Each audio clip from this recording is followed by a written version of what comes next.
2024 সালের 5 অগস্ট প্রধানমন্ত্রী শেখ হাসিনাকে দেশ ছেড়ে চলে যেতে বাধ্য করা হয়। তখন কোটা বিরোধী আন্দোলনের নামে তার পদত্যাগ দাবি করা হয়। কিন্তু দীর্ঘদিন যাবৎ তিনি বলে আসছিলেন যে কোটা বিরোধী আন্দোলনের কোনো কারণ নেই আমাকে অভিযুক্ত করার, কারণ আমি 2018 সালে এই কোটা পদ্ধতি বাতিল করেছিলাম। ছাত্রদের দাবি সেটা তো আমি পূরণ করেছিলাম। হাইকোর্টের একটি রায় হয়েছে, সে রায়ের বিরুদ্ধে সরকার সুপ্রিম কোর্ট করেছে, রায় স্থগিত হয়ে গেছে এবং সেখানে চূড়ান্তভাবে ছাত্রদের পক্ষেই রায় হয়েছে। তারপরে কেন আন্দোলন? এর পূর্ব থেকে তিনি বলে আসছিলেন যে আসলে একটি বড় রাষ্ট্র বাংলাদেশের ভিতর তাদের বেস করতে চায়, সেন্ট মার্টিনে ঘাঁটি করতে চায়, আমার পোর্ট নিতে চায় এবং একটা নতুন রাষ্ট্র করতে বাংলাদেশের এক অংশকে ব্যবহার করতে চায়। আমি কোনোভাবে ওই রাষ্ট্রের অনৈতিক অস্বাভাবিক চাহিদার সঙ্গে একমত হইনি, ফলে তারা আর আমাকে ক্ষমতায় দেখতে চায় না। এবং এমন কথাও শেখ হাসিনা বলছেন যে এত বড় রাষ্ট্র তারা চাইলে অনেক সময় অনেককে ক্ষমতার থেকে সরিয়েও দিতে পারে। তবে তিনি বলেছেন যে আমি শেখ মুজিবের কন্যা, আমি বঙ্গবন্ধুর কন্যা, আমি কোনোভাবে দেশের স্বার্থ বিকিয়ে দিয়ে ক্ষমতায় থাকতে চাই না। তিনি ক্ষমতার থেকে সরে গেলেন 5 অগস্ট। এর পরবর্তীতে যাকে ক্ষমতায় এনে বসানো হলো বিনা নির্বাচনে, ডক্টর মোহাম্মদ ইউনূস, তিনি গ্রামীণ ব্যাংকের ব্যবস্থাপনা পরিচালক ছিলেন। তার বিরুদ্ধে শেখ হাসিনার সবচেয়ে বড় অভিযোগ ছিল যে এই ইউনূস চায় তার বিদেশি প্রভুদের নিয়ে আমাকে সরিয়ে ক্ষমতা দখল করতে। বাস্তবতা হলো সেটাই হলো। তখন কেউ কেউ বলতেন যে না, শেখ হাসিনার অভিযোগটা বোধহয় সঠিক না, ইউনূস কেন এটা চাইবেন। কিন্তু ইউনূস যখন নিজে স্বীকারোক্তি করলেন, তিনি যখন নিজে স্বীকার করে বললেন যে শেখ হাসিনার ক্ষমতার পরিবর্তন ঘটানোটা এটা হঠাৎ করে কোনো কিছু হয়নি, এটা মেটিকুলাস ডিজাইনের মধ্য থেকে করা হয়েছে, অর্থাৎ সুপরিকল্পিত পরিকল্পনার ভিতর থেকে, এটাকে আরো সহজে বলতে পারি দীর্ঘ ষড়যন্ত্রের মধ্য থেকে তাকে সরানো হয়েছে। এবং যাদেরকে দিনে তিনি ষড়যন্ত্র করেছেন তাদের একজনাকে তিনি মাস্টার মাইন্ড হিসাবে ওই ক্লিনটন ফাউন্ডেশনের অনুষ্ঠানে পরিচয় করে দিলেন ডক্টর মোহাম্মদ ইউনূস। তখন দেশের অনেকেই বললেন যে তাহলে তো শেখ হাসিনা সঠিক বলেছিল যে আসলে কোটা বিরোধী আন্দোলন নয়, ডক্টর ইউনূসই তাকে ক্ষমতাচ্যুত করতে চায়। আমরা প্রথমে ডক্টর ইউনূসের সেই স্বীকারোক্তিটা একটু দেখে আসি, তারপরে ডক্টর ইউনূস যে এটা করতে ব্যাপক টাকা ব্যয় করেছেন সে বিষয়টা আমরা দেখব। Brain behind the whole revolution.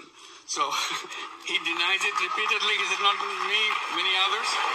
But that's how he's recognized, that he's the brain behind the whole thing.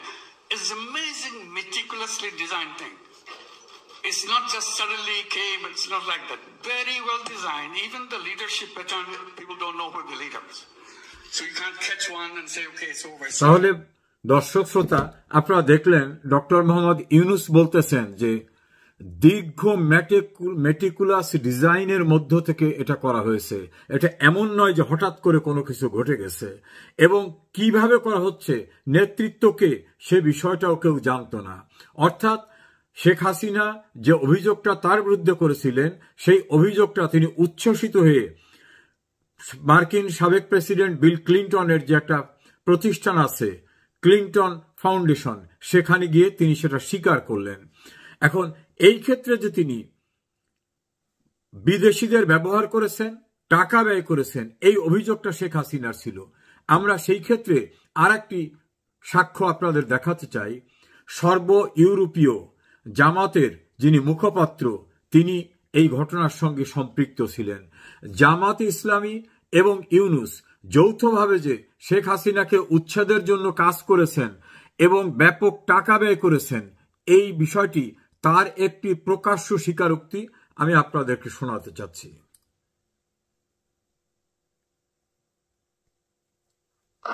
Yunus সাহেবের কিন্তু এই আন্দোলনে অনেকেই জানেন না, ওনার কিন্তু একটি বড় ভূমিকা ছিল। উনি, আমি অনেয়ারের কথা বলছি, উনি একটি লবিং ফার্ম হায়ার করেছিলেন। ওই লবিং ফার্মের সাথে আমরাও কাজ করতাম, অর্থাৎ ওই লবিং ফার্মকে আমরাও ব্যবহার করেছি। ওনার টাকা খরচ করে, ওনার প্রতিষ্ঠানের টাকা খরচ করে শেখ হাসিনার বিরুদ্ধে উনি টাকা খরচ করে বিদেশের মাটিতে নট অনলি উনি পার্সোনালি কাজ করেছেন, উনি লবিং ফার্ম হায়ার করে কাজ করেছেন। যে কয়েকটা গোষ্ঠী আওয়ামী লীগ সরকারের ফেসিজমের বিরুদ্ধে আন্তর্জাতিক বিশ্বে কাজ করেছে, জামাত এবং ডক্টর ইউনূস হচ্ছে তারা দুইটা স্টেক হোল্ডার্স। সুতরাং ডক্টর ইউনূস এই যে কাজগুলো করেছেন, আমি কিন্তু সেখানে টার্মস দেখেছি তারা কোন টার্মস এর ভিত্তিতে এগ্রিমেন্টটা করেছে। তো বিদেশি লবিং ফার্মরা তো অনেক টাকা চার্জ করে, তো সেখানে রিটেন এগ্রিমেন্ট হয়।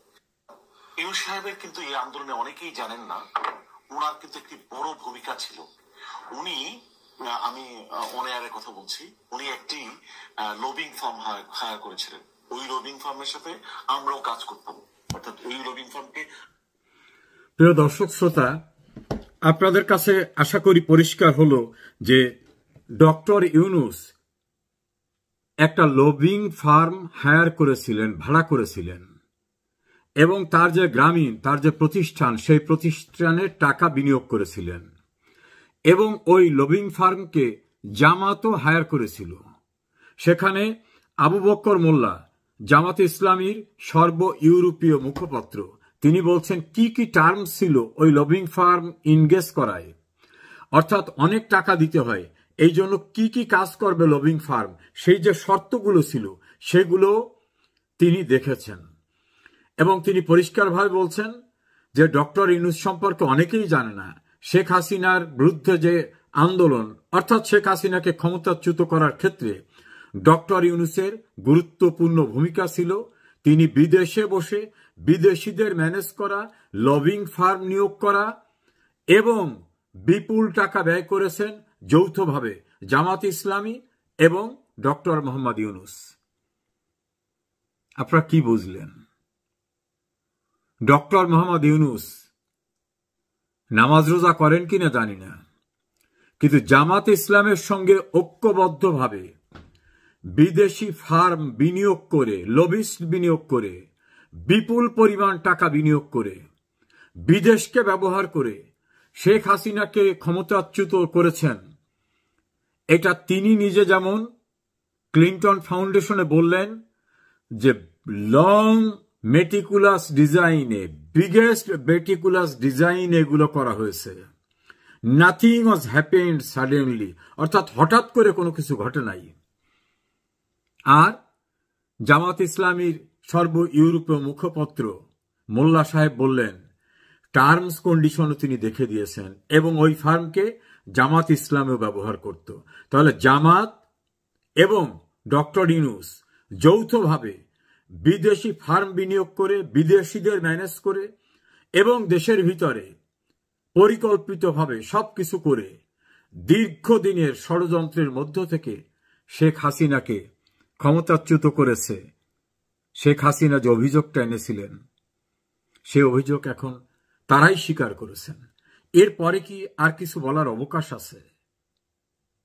শেখ হাসিনা, বিদেশি ষড়যন্ত্র এবং বিদেশিদের প্রতিভূ যারা দেশে থাকে, ডক্টর ইউনূস, জামাত ইসলাম, তাদের যৌথ ষড়যন্ত্রে ক্ষমতার থেকে সরে যেতে বাধ্য হন।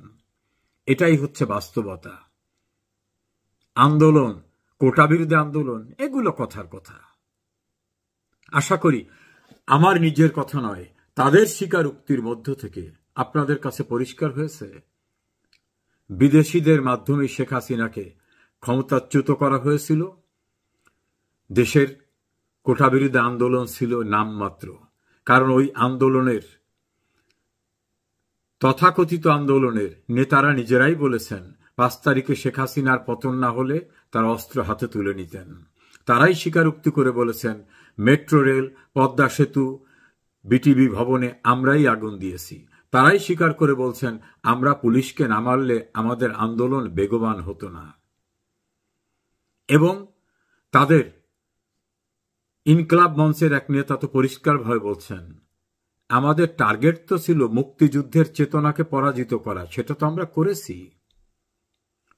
বাংলাদেশে যারা মুক্তিযুদ্ধের চেতনায় বিশ্বাস করেন, যে যে দলই করেন না কেন, আপনাদের কি এখনো বুঝতে বাকি আছে শেখ হাসিনা ব্যক্তি নয়, মুক্তিযুদ্ধের পক্ষের সবচেয়ে বড় শক্তিকে সরিয়ে দিয়ে দেশটাকে আবার পাকিস্তানের স্টাইলে নিয়ে যেতে চায়। জাপানের একটি পত্রিকা তো সেভাবেই সংবাদ পরিবেশন করছে যে বাংলাদেশ কি পাকিস্তানেই যাচ্ছে। এই অবস্থার থেকে পরিত্রাণের জন্য মুক্তিযুদ্ধের পক্ষের সকলকে সেই ৭১-এর মতো আবার ঐক্যবদ্ধ হওয়া ছাড়া কোনো বিকল্প আছে? কোনো বিকল্প নাই। শেখ হাসিনা দেশের স্বার্থ বিকিয়ে দিলে তিনি এখনো প্রধানমন্ত্রী থাকতেন। যেটা তিনি বলেছিলেন সেটা তিনি প্রমাণ করলেন যে দেশের স্বার্থ বিকিয়ে দিয়ে